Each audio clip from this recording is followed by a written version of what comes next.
Sa minn kmieni Dalgħodu llum l-Ajruport Internazzjonali ta' Malta reġa' beda jilqa' l-ewwel passiġġieri u Maltin lura lejn pajjiżna. Dan hekk kif għamel prattikament iktar minn 3 xhur magħluq minħabba l-pandemija tal-coronavirus. Hemm kru ta' dan l-istazzjon ġejna sa minn Dalgħodu ġewwa l-Ajruport Internazzjonali ta' Malta fejn sa ninnotaw sitwazzjoni differenti minn dak li aħna mdorrijin biha fejn prattikament kien ħafna mill-postijiet tal-airport kien vojt. Fost l-ewwel titjiriet li ħallew pajjiżna kien hemm dawk lejn Ruma u Munich, filwaqt li l-ewwel titjiriet li waslu lejn Malta kienu dawk minn Vienna u Gdansk. It-titjira tar-ritorn tal-Air Malta mill-kapitali Taljana waslet f'pajjiżna għal ħabta ta' nofsinhar. Uħud mill-persuni li tkellmu magħna qalulna li din kienet esperjenza li żgur se jibqgħu jiftakruha e kif qatt maraw l-ajruport daqshekk vojt. I'm transferring here with my family. Good, Yes. weird, strange. No, but it was, and the flight was good. No problem. From before until now looks like another things, looks like a desert here. This is the first time that I feel lonely here.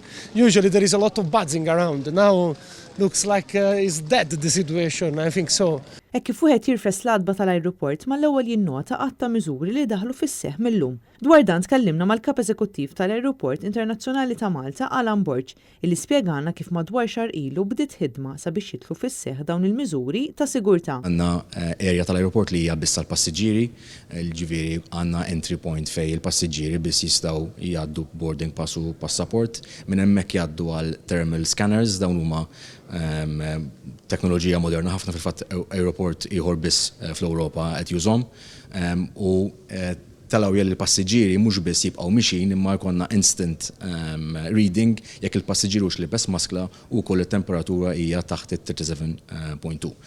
On arrival, il-passiġġieri l-istess irdu jgħaddu taħt thermal scanners u minn hemm joħorġu minn area dedikata fl-airport. Apparti dan l-screening madwar l-ajruport hemm numru kbir ta' sinjali u miżuri ta' mitigazzjoni fosthom ta' tindif kontinwu.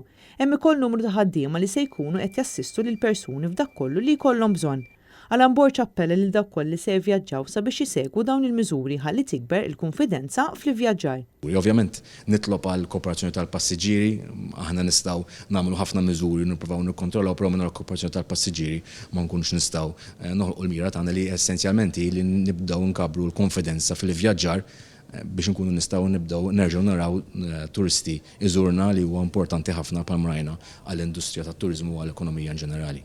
Matul il-ġurnata tal-erba kienu mistennija li jaslu Malta 11 il-titjira u sal-aħħar ta' din il-ġimgħa se jaslu aktar minn 80 titjira. Interessanti l-fatt li minnkemm ilu miftuħ l-ajruport qatt ma kien hemm sitwazzjoni fejn dan kellu jingħala għal tul ta' żmien. Marja Frankalanza mill-Ajruport Internazzjonali ta' Malta għan Net News.